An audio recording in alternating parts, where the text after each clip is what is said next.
The U.S. Navy wants to ditch missile defense. The ballistic missile defense mission stretches an already stretched fleet. The head of the U.S. Navy would like to transfer the mission of ballistic missile defense to land-based forces, freeing up his ships for other missions. The remarks by U.S. Chief of Naval Operations Admiral John Richardson come as the Navy is showing increasing signs of wear, the result of a shrinking fleet and growing set of responsibilities.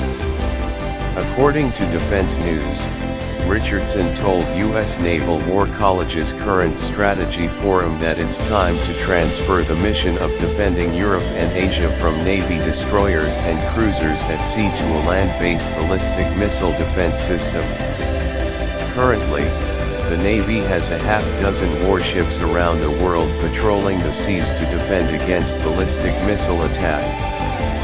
When the Navy first got this mission, it modified Arleigh Burke-class guided missile destroyers and Ticonderoga-class guided missile cruisers, and their Aegis Combat System, to track incoming ballistic missiles and tied into land-based radars.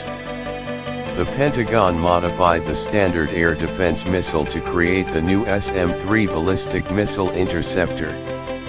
The result was a mobile ballistic missile platform that could change position depending on the threat. In the meantime, however, the Navy has become increasingly busy, responding to the growing and increasingly assertive Russian and Chinese forces, North Korean nuclear and ballistic missile threats, and even piracy in the Gulf of Aden. What's more, the Navy took on those missions and more while shrinking in terms of personnel and ships. In 2000, the U.S. Navy had 318 ships in the fleet.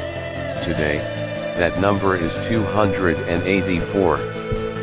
U.S. Navy forces, especially forward-deployed forces such as the Japan-based 7th Fleet, fell under a tremendous strain. One outcome of this was the twin collisions at sea involving the destroyers USS Fitzgerald and USS McCain, with lethal consequences for American sailors. In the years since the Navy was assigned the Ballistic Missile Defense (BMD) mission, the technology has advanced to a point where land-based defenses can accomplish the same task. Aegis Ashore, a land-based version of the Aegis Combat System, comes with radars and SM-3 interceptors.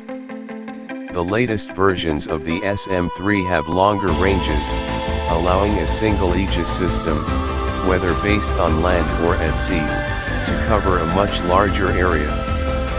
An Aegis Ashore facility was recently completed in Romania, protecting NATO from missiles launched from the Middle East, and Japan plans to purchase 2 systems to defend against North Korean and Chinese missile attack.